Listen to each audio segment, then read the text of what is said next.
To earn an average salary, you'd need to work for 8 million years to match Elon Musk's net worth. That's 30 times longer than humans have existed on Earth. And in the time it took me to say that, Elon just made another $100,000. But here's the craziest part.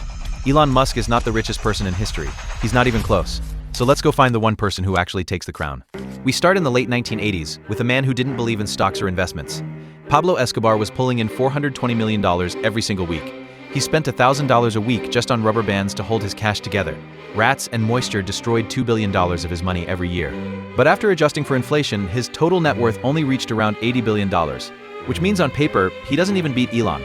Pablo probably had more actual cash than anyone in history. But richest overall? Not quite. 1945. World War II just ended. And in the ruins of post-war Europe sits a man who technically had almost nothing. Joseph Stalin. His salary was the equivalent of just $30,000 a month in today's money. His son said the paychecks just piled up on his desk. He probably didn't even have a savings account. So why is he on this list? Because he didn't need money. He owned the entire state. Questioning his power, even telling a private joke, could get you executed. When Stalin had a fatal stroke, no one called a doctor for 12 hours because everyone was too scared he'd wake up and punish them. His control over the Soviet economy was worth $10 trillion today. Late 1800s. A man had a radical idea.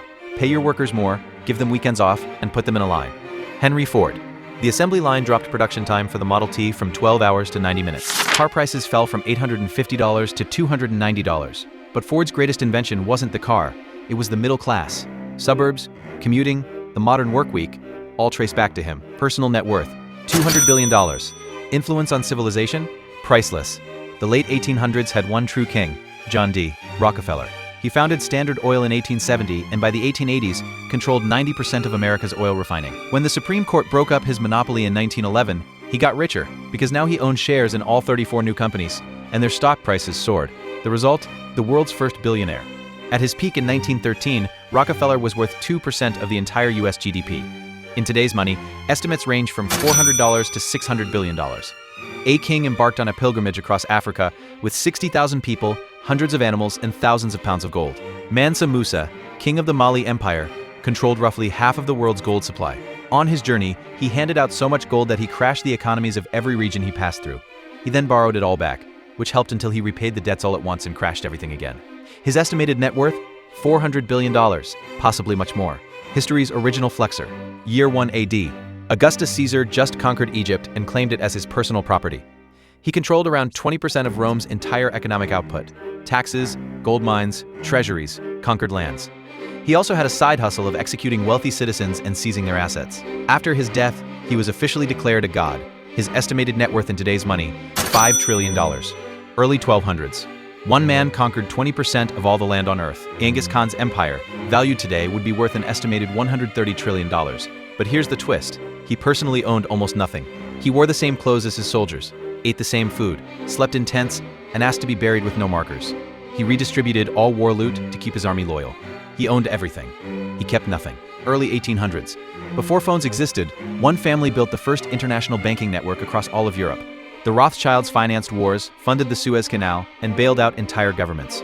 Their most wealthy individual, Nathan Rothschild, is estimated to have been worth around $20 billion in today's money.